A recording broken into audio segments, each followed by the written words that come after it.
Hey everyone, I'm going to make a bit of a side video to episode number 1. I'm going to call it the tidbits, because I wanted to give you all some snippets of history for you to look into if you're really interested in knowing more about our history. So let's get into that, shall we? First bit. Charlemagne shared his rulership with his uncle Carloman for a while. I think that could be interesting for some to look into, if they want to. Pepin, Charlemagne's father, waged war against the Saxons before, so conflict had been around for quite a while. The other one, a figure called Boniface, cuts down the Donar oak, somewhat, perhaps a century or so before the Saxon Wars begin, or half a century. And the interesting part for me is that it set up a pretext on how to deal with, I suppose, native European spirituality, cutting down trees, destroying statues, what have you. There is also that interesting little bit about the French language being Latin, probably because of the public schooling that Charlemagne instituted. As one can see, history still plays off today. There is still a threat that happens that's still playing off today since more than 1,000 years ago. Don't you ever believe that what you do is insignificant. Everything ripples, what you do and don't do. And then also, there is the Charlemagne Prize. The Charlemagne Prize, that's also one of these things that I suppose has been reinstated as an event. It takes place in the city called Aachen, which is where Charlemagne is buried. And you are given this prize for contributing to the unification of the EU. Now, I would argue that is something like, make of it what you will. I believe it is people who want to be the Charlemagnes of today. And I'm going to name 9 of these people, and also one currency that received this prize. So, let us begin. 1990, Tony Blair, an English politician, received this prize. In 2000, Bill Clinton, an ex-president of the USA, received also this prize. In 2002, the euro currency itself received this prize. In 2004, Pope John Paul did. 2006, Jean-Claude Juncker received this prize. I'm not entirely certain where he comes from, it just seems to be some EU politician in and of itself. 2008, Angela Merkel, the Chancellor of Germany, received the prize. In 2014, Herman van Rompuy, a Belgian politician, received this prize. For the English listeners, Herman van Rompuy is someone that, what's his full name again? Farage made a certain comment about. Maybe that helps you remind him.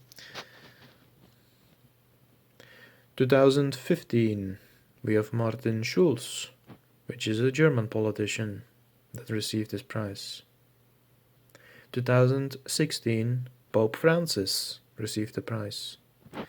And in 2018, we have still the current president of France, when this video is made, Emmanuel Macron. And I'm going to leave all of you to figure out for yourselves if these people are standing up for, white well-being, or if they are anti-white. It's totally up to you. And then to bear in mind that these are the people that keep Charlemagne's memory up high.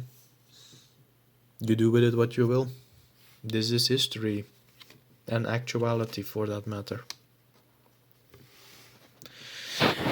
I hope you all found value out of this story that I wrote down, that I tried to make as palatable as possible to you all. I'm also going to leave it up to you to decide who acted most in accordance with the white biospirit and who acted against it. What you believe was moral, what you believe was immoral. What you believe were mistakes and what you believe were correct ways of handling. And then what you may learn out of that. Can some of what transpired and that you get out of the story apply to you in life, so you may create a better tomorrow for yourself and for white well-being as a whole? The entire point of the lessons that I want to provide is that it is for you to grow as a person. I am not fond of this read and repeat kind of schooling. People that are interested, they're going to learn. And different people are going to be interested in different fields, and that is totally fine. That's why we need one another. So everyone knows, is gifted or talented or skilled in a specific field, so we may help one another out. You do not need to know everything yourself. That is an unrealistic expectancy, and I do not even expect that even from this video alone you will remember everything, let alone once I've made 20 videos or some such. Am I going to expect you to know every date and every person just on the top of your head? No. And you don't need to. You can if you want to. I mean, hats off if you even manage to do so. But it's always about, gaining what you might call moral lessons out of it.